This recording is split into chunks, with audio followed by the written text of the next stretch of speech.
Hello friends, now we are going to do the two techniques which are left, right?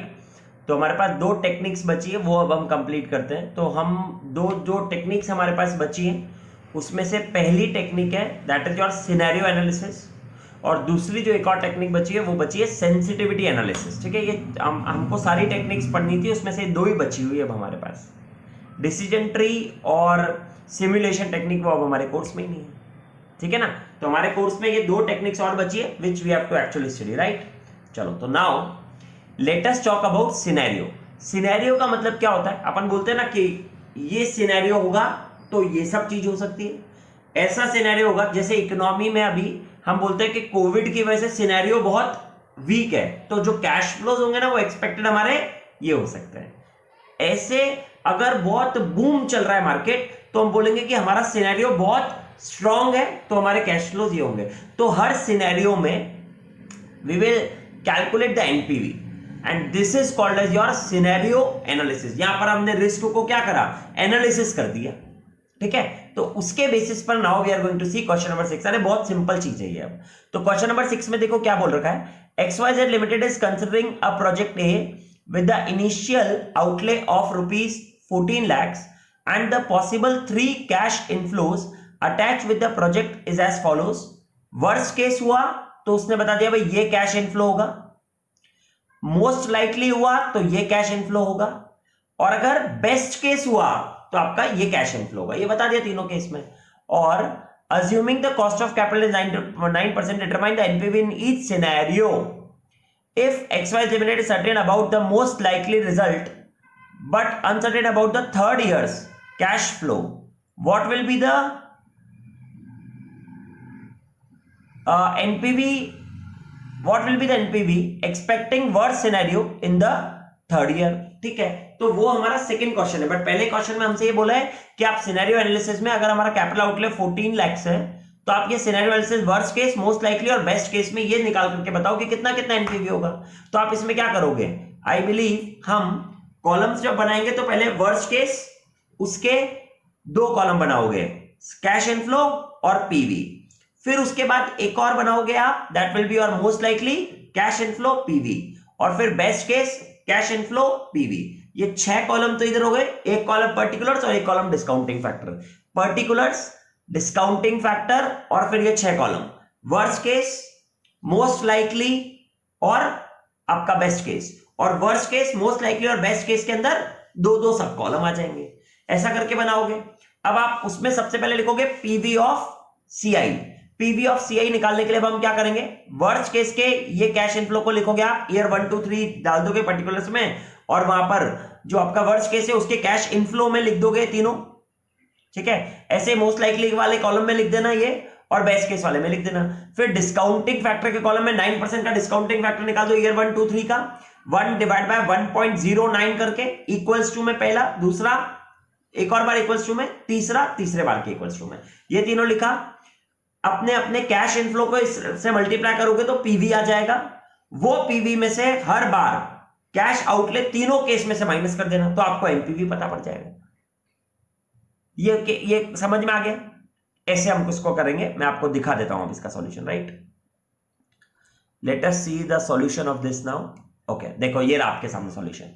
हमने बनाया, first years लिख दिया, particulars का column, discounting factor column, worst case, most likely और best case का दो column, that is cash inflow PV, cash inflow PV, cash inflow PV.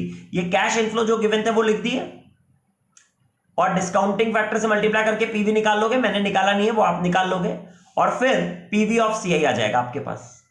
जैसे आपके पास ये पीवी ऑफ सीआई आया, इसमें से पीवी ऑफ सीओ माइनस करा, तो आपके पास एनपीवी आ गया तीनों केस में। That is what you have to do. अब हमको पूछा था, अब नेक्स्ट क्वेश्चन, क्वेश्चन का बी पार्ट कर रहा हूं मैं अब आपका, है ना। ये देखो, अब आप क्वेश्चन के बी पार्ट में पूछा था, if XYZ limited certain about the most likely result. वो काय के लिए सर्टेन है, मोस्ट लाइकली रिजल्ट के लिए, but uncertain about the third year. मतलब 2 ईयर का तो यही मोस्ट लाइकली 550 और 450 ही उसको सर्टेन है, बट थर्ड ईयर को उसको सर्टेन नहीं है। तो थर्ड ईयर का वो बोल रहा है कि अगर आपने वर्स्ट केस सिनेरियो ले लिया तो वर्स्ट केस सिनेरियो में तो थर्ड ईयर का 700 रुपए आएगा। तो इसका मतलब आपका कैश इनफ्लो 550, 450 और 700, ये हो जाएगा आपका ईयर 1 2 3 का, और इसमें बोल रहा है एनपीवी निकाल के बताओ, तो वहां पर डिस्काउंटिंग फैक्टर से मल्टीप्लाई करो और फिर एनपीवी निकाल दो, हो गया आपका क्वेश्चन सॉल्व। बहुत सिंपल है सिनेरियो, तो इसमें कुछ था ही नहीं फ्रेंड्स। चलो तो लेट अस सी दैट। हाँ अब आप देखोगे तो देखो 550 450 और 700 ले लिया, क्योंकि थर्ड केस में हम अनसर्टेन थे। तो जब भी आप कोई चीज में अनसर्टेन हो तो हम क्या बोलेंगे, वर्स्ट से वर्स्ट ये हो सकता है, तो हमने वर्स्ट वाला ले लिया। मोस्ट लाइकली हमारे ईयर 1 2 के लिए सर्टेन थे हम, तो हमने 1 2 वाला इनफ्लो ले लिया। बस डिस्काउंटिंग फैक्टर करा, पीवी आया, मतलब वो पीवी ऑफ सीआई निकाला, उसमें से माइनस कर दिया सीओ, तो एनपीवी आ गया, दैट्स इट। इसमें और कुछ नहीं था, बस यही था। तो इसको बोलते हैं हम सिनेरियो एनालिसिस। ठीक है दोस्त, अब सिनेरियो एनालिसिस के बाद लास्ट जो हमारा बचा ना, उसको हम बोलते हैं सेंसिटिविटी एनालिसिस। इस सेंसिटिविटी एनालिसिस में अब हमें क्या करना है, तो सेंसिटिविटी एनालिसिस का मतलब क्या होता है, नाउ वी विल एनालाइज कि जो भी एलिमेंट हमें दे रखा होगा क्वेश्चन में, एलिमेंट मतलब different type of variables question में गिवन होंगे, sales units, selling price, cost per unit, fixed cost, capital outlay, ये सबको हमें सेंसिटिविटी एनालिसिस में ये एनालिसिस करना है कि अगर सपोज सेल्स 5% से बढ़ जाएगी तो क्या एनपीवी आएगा, अगर कॉस्ट 5% से बढ़ जाएगी तो क्या एनपीवी आएगा। तो हम क्या करेंगे, डिफरेंट एलिमेंट्स हमें क्वेश्चन देगा, फिर क्वेश्चन हमें बताएगा कि आपका एडवर्स इफेक्ट देखना है या फेवरेबल इफेक्ट देखना है। अब फिर वो बोलेगा ईच एलिमेंट को आप एनालिसिस करो, भाई आप 5% फेवरेबल होगा आपके लिए, ये ईच केस को मतलब ईच एलिमेंट को आप एनालाइज करो बाय सेंसिटिविटी एनालिसिस।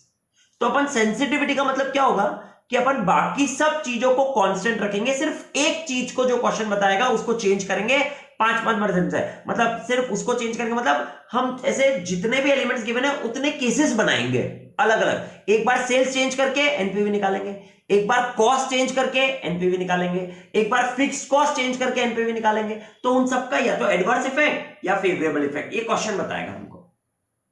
अब जैसे हमारा क्वेश्चन नंबर 4th और 5th बचा है वो सेंसिटिविटी एनालिसिस का, ये दोस्त तो मैं पहले वो दिखाता हूं आपको, फिर समझाता हूं आपको कैसे करना होगा सेंसिटिविटी एनालिसिस। ठीक है, चलो तो now let us read this question number 4th।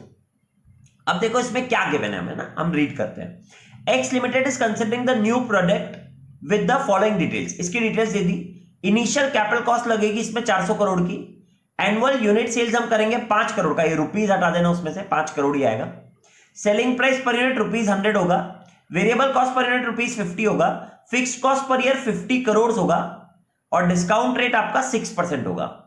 Calculate the NPV of the project. ठीक है, आपसे ये जो पूछा है एनपीवी ऑफ द प्रोजेक्ट, पहले तो आप इसका एनपीवी निकालोगे, बट आपको मैं इसमें एक बात बताता हूं, ये आपका इलस्ट्रेशन नंबर 7th की तरह है।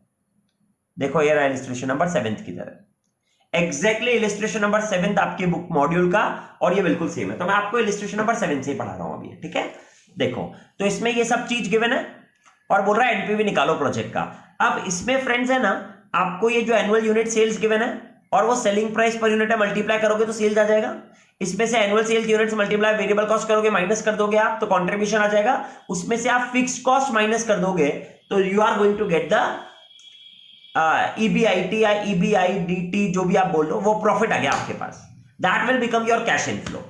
इसमें हम डेप्रिसिएशन को अलग से कंसीडर क्यों नहीं कर रहे हैं, सोचो, क्योंकि टैक्स गिवन नहीं है।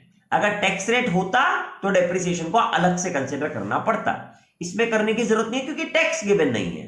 टैक्स की वजह से डेप्रिसिएशन का एक इंप्लीकेशन होता है, ये आपको समझना है। तो अब जब मैं इसकी आगे की बात करूंगा तो अब हमारे पास ये जो अब हमें एनपीवी निकालना है, तो पहले तो ये प्रॉफिट आया ना, अब इसको 6% का डिस्काउंटिंग फैक्टर लेकर के करने जाओगे जब आप, तो 1 साल का मत करो, आप चाहो तो अजम्पशन लो 3 साल का, या चाहो तो आप अजम्पशन लो 5 साल का, और या चाहो तो आप 1 साल का भी करना चाहो तो देखो इसने पर ईयर का ये नेट कैश इनफ्लो निकाल के बताया आपको, बट बेटर अजम्पशन 3 साल या 5 साल इसने भी लिया है, तभी तो एनपीवी आएगा। क्वेश्चन में वो मिसिंग है, एक्चुअली 3 इयर्स होना चाहिए, वो मिसिंग है क्वेश्चन में आपके। तो अब जैसे आपको दे दिया selling price per unit, variable cost minus करा, कंट्रीब्यूशन आया, नंबर ऑफ यूनिट से मल्टीप्लाई करा, टोटल कंट्रीब्यूशन आया, फिक्स्ड कॉस्ट माइनस करी, प्रॉफिट आ गया। अब देखो इसने इसको नेट कैश इनफ्लो मान लिया था ना 1 साल का, अब इसने क्या करा, अब इसने वो 3 साल के लिए मान लिया। पहले साल में ये आउटफ्लो 400 का, डिस्काउंटिंग रेट 1 ही रहती है, और फिर 1 2 3 में ये आपके पास इनफ्लो डिस्काउंटिंग रेट ऑफ 6%। इसके करने का तरीका अलग है, अपन तो पीवीएफ निकाल लेंगे 3 साल का 6% का पीवीएफ, और फिर उसको 200 से मल्टीप्लाई कर देंगे तो पीवी ऑफ सीआई बन जाएगा, और उस पीवी ऑफ सीआई में से आप ये पीवी ऑफ सीओ को माइनस कर दोगे, आपके पास एनपीवी आ जाएगा। समझ में आ गई ये वाली बात? तो हाँ ठीक है, तो यहां तक हमने फर्स्ट पार्ट कर दिया सॉल्व इसका, ठीक है, ये फर्स्ट पार्ट आपने सॉल्व कर दिया। अब सेकेंड पार्ट पढ़ रहा हूं मैं ना, ये इंपॉर्टेंट है इसमें। चलो let us read this second part now. क्या गिवन है हमें? Compute the impact on the projects NPV of a 2.5% adverse variance in each variable.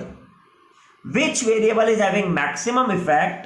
Consider life of the project as 3 years. अच्छा दे दिया ना, देखो life of the project 3 years, NPV के लिए भी हमने लाइफ 3 years ही मान ली थी।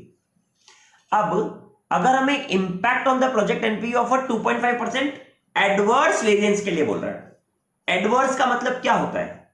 और वेरिएबल में हर एक वेरिएबल में चेंज चेक करना है आपको, इसको बोलते हैं सेंसिटिविटी एनालिसिस। अब हमारे पास ये वेरिएबल दे रखे हैं, एक कैपिटल कॉस्ट, दूसरा यूनिट सेल्स, तीसरा selling price, fourth variable cost, fifth fixed cost और सिक्स डिस्काउंटिंग रेट। 6 वेरिएबल है आपके पास। बट अगर आप डिस्काउंटिंग रेट को छोड़ भी दो एक बार, तो ये 5 वेरिएबलों को आपको हर एक का एडवर्स इफेक्ट लेकर के फिर एनपीवी निकालना है, और बाकी की सारी चीजें सेम रखनी है। जैसे एग्जांपल, सबसे पहले कैपिटल कॉस्ट है, कैपिटल कॉस्ट लग रही है और मैं बोल रहा हूं एडवर्स 2.5 है, तो एडवर्स का मतलब क्या हुआ दोस्त कि कैपिटल कॉस्ट में क्या होना चाहिए, और बढ़ जानी चाहिए, वही तो एडवर्स होगा। तो 400 प्लस 2.5% और कर दोगे आप, तो अगर 400 का 10% निकालता हूं मैं, तो आई थिंक 400 का 10% 40 होगा, और 40 का फोर्थ 1/4 कर दूंगा मैं, 2.5% का इफेक्ट निकालना है ना, तो आप 400 का 2.5% भी निकाल सकते हो डायरेक्टली, तो 10 आ जाएगा, और 40 का 2 मतलब 1/4 करोगे तो भी आपके पास 10 ही आएगा। तो यानी अब ये 10 रुपए से क्या होगा, आपकी जो कॉस्ट है वो क्या हो जाएगी, बढ़ जाएगी। आपकी जो कॉस्ट है वो 10 रुपए से बढ़ जाएगी, तो बाकी सब सेम रहेगा, मतलब प्रॉफिट 200 ही रहेगा, इंटू पीवीएफ 3 साल का ही करना है, 6% वाला ही, और उसमें से माइनस कर देना है आपको 410। जो पीवी ऑफ सी होता है ना वो 410 हो गया। इसको बोला हमने एडवर्स इफेक्ट। अब ये एक ही वेरिएबल में करा भी आपने, अब आप ऐसे दूसरा वेरिएबल क्या लोगे, तो एनुअल यूनिट सेल्स को 5 करोड़ से आपको 2.5% का एडवर्स देना है, तो सेल्स में यूनिट्स को एडवर्स करना है, मतलब उसको कम करना है, तो 5 करोड़ में से माइनस 2.5% कर दो आप, तो उतने नंबर ऑफ यूनिट सोल्ड आ जाएंगे। अब वापस से इसमें क्या करोगे, बाकी सब चीज सेम रखोगे और सिर्फ ये 2.5% का चेंज लेकर के एनपीवी निकालोगे, बाकी सब चीज सेम, मतलब ये जो इनिशियल कैपिटल कॉस्ट थी वो भी 400 ही रहेगी, अब 410 नहीं होगी, 400 ही रहेगी, तो सिर्फ हमने यूनिट सेल्स को चेंज करके वापस एनपीवी निकाल दिया। फिर हम वापस से नेक्स्ट बार सेलिंग प्राइस को 100 रुपए से 2.5% माइनस करके 97.5 लेकर के बाकी सब चीजें सेम रखेंगे, ये 5 करोड़ की सेल्स रखेंगे यूनिट्स को, मगर सेलिंग प्राइस को चेंज कर देंगे, फिर एनपीवी निकालेंगे। फिर एक और बार फोर्थ बनाएंगे जिसमें वेरिएबल कॉस्ट पर यूनिट को 50 रुपए से 2.5% बढ़ा देंगे, फिर वापस से निकालेंगे, और ऐसे ही डिस्काउंट रेट को भी फिक्स्ड कॉस्ट को भी बढ़ा दोगे थोड़ा सा, और फिर वापस से निकालो 2.5% बढ़ा करके फिर निकालोगे। इसको बोलेंगे हम सेंसिटिविटी एनालिसिस, जिसमें हम हर वेरिएबल को चेंज कर करके आंसर निकालते हैं। अब आप चेक कर लो इसको, देखो इसने कैसे करा है, ठीक है, ये देखो इसने लिख दिया यहां पर sensitivity analysis considering 2.5 adverse variance in each variable. अब इसने इसमें क्या क्या करा है, देखो आप आपके सामने करा है इसने सब कुछ। इसने पहले चेंज इन वेरिएबल, सबसे पहले सेलिंग प्राइस पर यूनिट को चेंज करा है, तो बेस अमाउंट 100 था, उसने इनिशियल, अच्छा इसमें इसने क्या चेंज करा है, initial cash flow increase to 410 crore, ये पहला। फिर दूसरा सेलिंग प्राइस रिड्यूस, फिर तीसरा variable cost per unit increase, फिर फिक्स्ड कॉस्ट इंक्रीज, और फिर unit sold per year reduce. ये इसने 5 वेरिएबलों को चेंज करके इसने पूरा का पूरा वापस से बना करके इसने एनपीवी निकाला है। ये यहां तक का एनपीवी निकाल दिया इसने, देखो ये रहा। अब इसने इसमें पूछा था, फिर अपन ने इसमें ये देखा कि यार ये एनपीवी जो चेंज हुआ ना, इसमें क्वेश्चन में पूछा था कि मैक्सिमम इफेक्ट किससे आ रहा है, तो अगर आप इसमें चेक करोगे, जब आपने percentage of change in NPV निकाला, इससे 134.6 से कितना चेंज हुआ, जब आपने ये निकाला तो आपको पता पड़ा कि मैक्सिमम इफेक्ट है ना ये वाला आ रहा है 24.82 का परसेंटेज आ रहा है। तो 24.82 भाई क्या था, तो सेलिंग प्राइस, इसका मतलब सेलिंग प्राइस से एनपीवी मैक्सिमम इफेक्ट हो रहा है। ये एनालिसिस कर दिया आपने कि कौन सा एलिमेंट है जिससे हमारा एनपीवी सबसे ज्यादा इफेक्ट होता है। तो इसका मतलब हम उसके एडवर्स इफेक्ट पे हमेशा ध्यान रखेंगे, रिस्क उस चीज से ज्यादा होगी हमको। तो हमारी selling price is the most important thing जिसकी वजह से इफेक्ट ज्यादा आ रहा है। अरे बहुत सिंपल चीज थी ये। तो आपने दोनों पढ़ लिया, सिनेरियो, सेंसिटिविटी। सिनेरियो मतलब हर एक worst case, most likely, best case, पूरा पूरा एनपीवी अलग से। ये पढ़ा आपने सेंसिटिविटी एनालिसिस। सेंसिटिविटी एनालिसिस में सिर्फ एक एलिमेंट को चेंज करो, बाकी सबको कांस्टेंट रखो और फिर एनपीवी निकाल दो। फिर दूसरे एलिमेंट को चेंज करो, बाकी सबको कांस्टेंट रखो, एनपीवी निकाल दो। फिर तीसरे को, चौथे को, पांचवे को, जितने एलिमेंट्स क्वेश्चन देगा उतने एलिमेंट्स को चेंज कर करके निकालोगे आप। और उससे फिर एनपीवी निकालने के बाद आपका पहले वाले एनपीवी को और ये वाले एनपीवी का डिफरेंस कितना आ रहा है, तो जिसका मैक्सिमम परसेंटेज होगा वो मैक्सिमम इफेक्ट करेगा। तो this is how you have solve your illustration number 7th of module. And हमारा क्वेश्चन नंबर 4th भी आपने कर लिया। क्वेश्चन नंबर 5 एग्जैक्टली ऐसा ही है दोस्त, और वो क्वेश्चन नंबर 5 आपके लिए होमवर्क रहेगा। पढ़ के बताता हूं। From the following detail relating to a project, analyse the sensitivity of the project to change in the initial cost, annual cash inflow और कॉस्ट ऑफ द कैपिटल। इसमें 3 बता दिए उसने, किस किस का आपको सेंसिटिविटी एनालिसिस चेक करना है। तो initial project cost 1,20,000, annual cash inflow 45,000, project life 4 years, cost of capital 10%। तो इसमें कॉस्ट ऑफ कैपिटल चेंज करना है, एनुअल कैश इनफ्लो चेंज करना है और एक बार इनिशियल प्रोजेक्ट चेंज करना है। वो कितना करना है, to which of the 3 factors the project is most sensitive if the variable is adversely affected by 10%। तो अगर इनिशियल कॉस्ट 10% से इफेक्ट होगी तो बढ़ जाएगी, तो 1,32 हो जाएगी। एनुअल कैश इनफ्लो अगर एडवर्सली इफेक्ट करना है तो 4,500 से कम हो जाएगा, और कॉस्ट ऑफ कैपिटल को इफेक्ट करना है तो कॉस्ट ऑफ कैपिटल बढ़ जाएगा 10% से, तो 11% हो जाएगा, बट दैट्स इट। और use the annuity factor of 10% of this और 11% ऑफ दिस। देखो इसने 11% इसलिए तो दिया क्योंकि वो हमें बढ़ाना था, तो ये क्वेश्चन भी आपका सॉल्व हो जाएगा। हाँ ठीक है। तो अब इसके बाद जो आपके क्वेश्चन बचे, that is your question number 10th and question number 11। ये आपको करने ही नहीं है बिकॉज ये अब हमारे कोर्स में नहीं है, तो you can cut that question. Now you are left with this question number 13, जो कि हम मतलब अभी भी कर सकते हैं। मैं आपको बता देता हूं, क्वेश्चन नंबर 13 बहुत इजी सा ही है। Let us read this question number 13। हाँ, XY Limited has under its consideration a project with the initial investment of 1 lakh, 3 probable cash inflow scenarios with their probability of occurrence have been estimated as below. Annual cash inflow this, probability is 0.1, 0.7 or 0.2.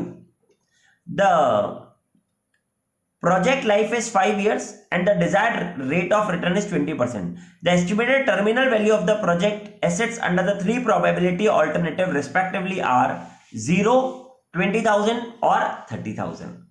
You are required to find the probable NPV. Probable मतलब expected. तो जैसा simple probability का question कर मतलब sorry हाँ probability वाला करते हो वैसे ही करोगे। 20,000 इंटू 0.1, 30,000 इंटू 0.7 और 40,000 इंटू 0.2। ये आपके पास जब इन तीनों को ऐड करोगे तो वो एक्सपेक्टेड एनुअल सीआई आ गया। उसको मल्टीप्लाई करना है हमें 20% के 5 साल के पीवीएएफ से, और साथ में 0 इंटू 0.1, 20,000 इंटू 0.7 के जो टर्मिनल स्क्रैप वैल्यू जिसको हम बोलते हैं, 0 इंटू 0.1, 20,000 इंटू 0.7 और 30,000 इंटू 0.2 करके जो आएगा वो एक्सपेक्टेड स्क्रैप हो गया। उसको लास्ट ईयर के डिस्काउंटिंग फैक्टर से मल्टीप्लाई कर देना, तो ये आपका टोटल सीआई बन जाएगा, पीवी ऑफ सीआई। उसमें से हम PV of CO 1 lakh minus कर देना, एनपीवी आ जाएगा। That is called as your probable NPV. Next, find the worst case NPV and the best case NPV. तो अब वर्स्ट केस सिनेरियो क्या हुआ? वर्स्ट केस सिनेरियो में एनुअल कैश इनफ्लो 20 जारी होना चाहिए। अब प्रोबेबिलिटी नहीं लेंगे, अब सिर्फ ये वर्स्ट केस लेंगे। प्रोबेबल के टाइम प्रोबेबिलिटी काम की थी, वर्स्ट केस के टाइम सिर्फ 20 जारी 5 साल के लिए हो गया। जो 5 साल गिवन थे, तो 20,000 को 5 साल के पीवीएफ से मल्टीप्लाई कर देंगे और साथ में स्क्रैप वैल्यू में 0 ही लेंगे क्योंकि वर्स्ट केस का तो 0 ही है। और फिर बेस्ट केस बोला तो एनुअल सीआई बना 40,000, ये बेस्ट केस हो गया। और 40,000 क्योंकि सबसे ज्यादा वही है ना यार, तो बेस्ट मतलब सबसे ज्यादा, तो बेस्ट केस में 40,000 हो गया, उसको पीवीएफ ऑफ 20% लोगे 5 साल वाला, मल्टीप्लाई करोगे और बेस्ट केस का ही 30,000 लोगे आप स्क्रैप वैल्यू, तो बेस्ट केस का भी हो गया। सीओ तो वही रहेगा ना 1 लाख, वो माइनस कर देना। उसके बाद last, state the probability occurrence of the worst case if the cash flows are perfectly positively correlated over time. इस क्वेश्चन को आप कट कर सकते हो, that is not in our course. तो ऐसे करके आपका ये पूरा का पूरा risk analysis in capital budgeting chapter भी पूरा ओवर होता है। मॉड्यूल के सारे क्वेश्चंस कर लेना। मॉड्यूल में बस एक चीज और है जो हमारे क्वेश्चंस में कवर अप नहीं हुई है, वो कभी कभी आपसे कोफिशिएंट ऑफ वेरिएशन भी पूछ सकता है, ठीक है। वो देखो मैं यहां दिखा देता हूं आपको, इलिस्ट्रेशन नंबर 4 है, मगर उसका फॉर्मूला होता है standard deviation divided by expected NPV. देखो ये रहा आपका,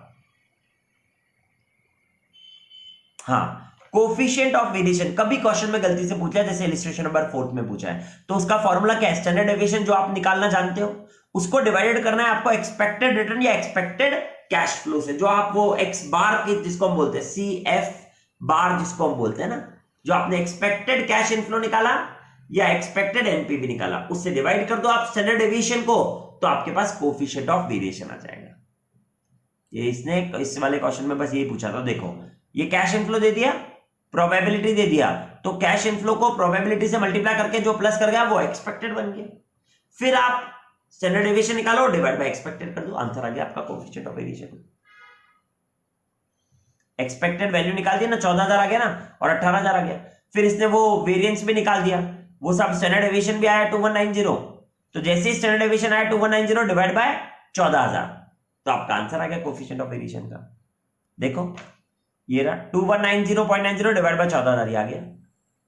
अब कोफिशिएंट ऑफ वेरिएशन इससे तो लेस है क्योंकि ये कोफिशिएंट ऑफ वेरिएशन कम आ रहा है, स्टैंडर्ड डेविएशन कम आ रहा है, तो रिस्क भी कम होगी और एक्सपेक्टेड वैल्यू भी कम होगी। बस ये वाला आंसर है।